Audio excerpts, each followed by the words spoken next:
Hey, greetings, everyone. Lieutenant Colonel Alan West, Senior Fellow at the Media Research Center. First and foremost, I want to wish you and your families and all of your loved ones a very happy Thanksgiving. And regardless of what we may think, we live in the greatest nation that the world has ever known, and our blessings continue to flow.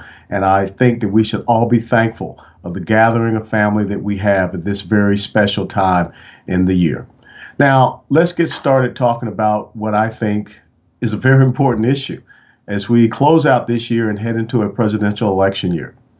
Right now, I think after the past 2 weeks of the impeachment inquisition, the Democrat Party finds themselves in, let's say, a very dubious dilemma. There was once upon a time, and maybe you all know this adage, if you ever find yourself in a hole, stop digging. I don't think that the Democrats have learned that adage. They're definitely not living by that maxim. What we have seen happen now is another big dinner. We remember all the Russia, President Trump's a Russian agent, Russia collusion. The Mueller report was going to reveal this bombshell, and it ended up being a dud. Well, just the same, we had this incredible buildup to this impeachment hearing that was going to show without a doubt that President Trump, well, first of all, it was quid pro quo, but I guess Latin is too hard for the progressive socialist left to understand. So they broke it down based upon a focus group to extortion and bribery, because I guess that's something that goes along with what they believe is a high crime and misdemeanor. But yet all of the people that they brought forward as witnesses and hearsay people, none of them said that they witnessed any crime, any misdemeanor, any extortion, any bribery. Once again, it was a dud. So now, Speaker of the House Nancy Pelosi has to figure out what is the exit ramp? What is the strategy we're going to use to, well, move away from this, because this is another debacle. This will not be bipartisan. It will be partisan. It will be political. And as Representative Al Green from Houston said, we have to impeach this president because we can't defeat him in November 2020 at the ballot box in the election. But now this is a completely partisan endeavor. So Nancy Pelosi is talking about a vote to just censor the president. Well, the progressive socialist left base will not tolerate that, because if there's anything they want to see President Donald J. Trump in shackles, being dragged out of the White House and thrown into a deep, dark dungeon. Because after all, that's what the very complicit media was telling them is going to happen. And again, that is not going to be the case. So what dilemma do they find themselves in? What are they going to do? Because if they do go down the path of holding a vote on articles of impeachment in the House of Representatives, which will clearly be partisan, I don't think you'll get Republicans voting for that. And then it goes over to the Senate. Guess what happens in a Senate trial on impeachment? They get to call witnesses. And I can guarantee you that, well, Joe Biden will get called. Hunter Biden will get called. The quote unquote whistleblower, and we know the guy's name, Eric Sciamarella, he will get called. And then also Adam Schiff might even get called. That's not what the Democrats want to have. And regardless of how complicit and how much they have the liberal progressive media in their bag, the truth will eventually come out. So no, I don't think that they want to proceed on with this impeachment vote, and I don't think they want this to go any further, which means their base will be angered, which means that the media, who really does have a lack of credibility anyhow, has even less credibility.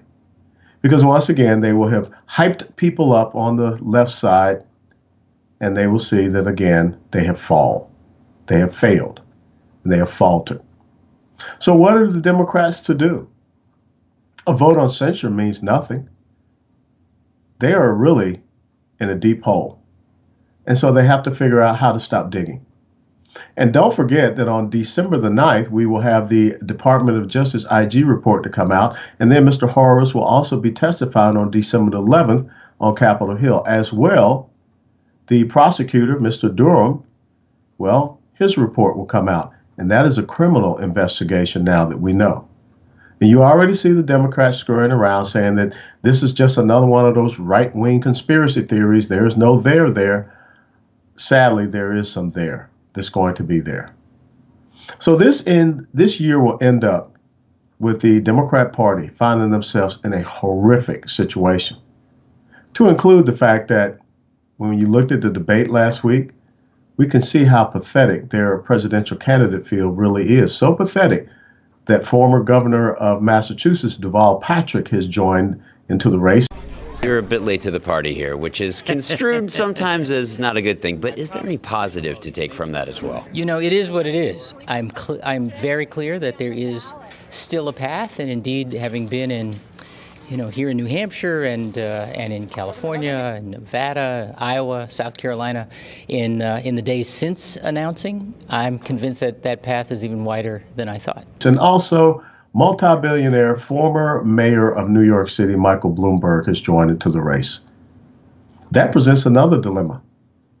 If somehow the Democrat Party decides that they're going to go the path of a quote-unquote moderate, then the far left base is going to stay at home.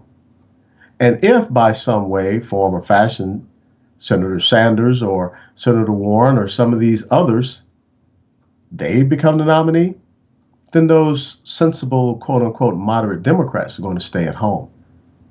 They have really put themselves in an incredible political conundrum. And oh, by the way, another thing that will affect the presidential candidacy for the Democrats, if there is a Senate trial on impeachment, well, that means that Senator Sanders, Senator Warren, Senator Klobuchar, Senator Booker, and Senator Harris will have to stay in Washington, D.C. and sit and listen to that trial. Now, that would probably benefit the South Bend, Indiana Mayor Pete Buttigieg, but then also think about the fact that another candidate will be called as a witness in an impeachment trial. That's former Vice President Joe Biden. What an incredible, awful dilemma in which the Democrats find themselves. Not to mention the fact that they have been on the wrong side of every issue when it comes to our economy, illegal immigration, foreign policy, national security. Not to mention the fact that the House of Representatives has not passed a budget. Their one constitutional responsibility.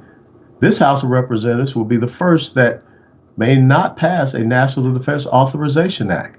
And we know that the United States, Mexico, Canada trade agreement sits somewhere on Nancy Pelosi's desk, or maybe it's just in a floor file. This has been a failure. This House of Representatives under Speaker Pelosi has been an abject disappointment and failure. But think about it. The dilemma that the Democrats find themselves in is all their own making, because they were so emotionally engaged with hating President Donald J. Trump that they lost all focus. As a matter of fact, many people see their hatred of Donald Trump as being translated into a hatred of the United States of America.